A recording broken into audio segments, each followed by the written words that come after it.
एक समय की बात है। एक घने जंगल में ऊंचे पेड़ पर टूनी चिड़िया रहा करता था।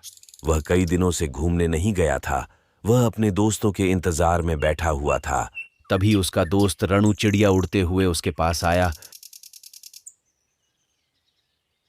क्यों बहन? रानू, क्या आप घूमने नहीं चलोगे?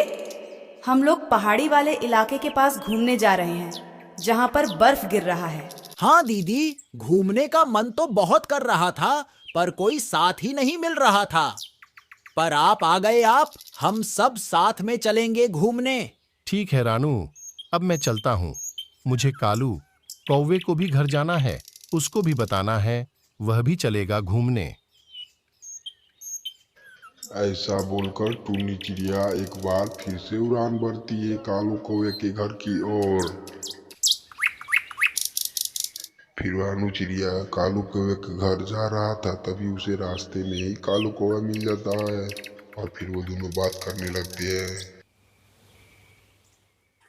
कौवे भैया, क्या आप घूमने नहीं चलोगे? हम सब कल सुबह पहाड़ी वालों इलाके के पास घूमने जा रहे हैं।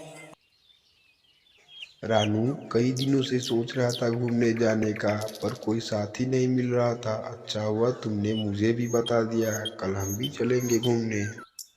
और फिर रानू चिड़िया कबूतर कौवे को घर जाने के लिए सोचता है और एक बार फिर से उड़ान भरता है। और फिर कबूतर भी उसे जंगल में ही मिल जाता है, जो कि कुछ दूरी पर था, और फिर उसे भी सब सारी बात बताकर वहां से निकलती है अपनी घर की ओर। और फिर अगली सुबह सब पक्षी निकलते हैं बर्फ वाली जगह के पास। रानू, मिट्ठू और कालू तो पहले ही पहुंच गया था और वो लोग मस्ती मौज कर रहे थे, आपस में बातचीत कर रहे थे।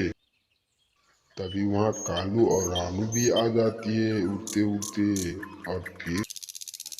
और फिर क्या, सारे पक्षी एक साथ मिलजुल कर बातचीत करने लगती है।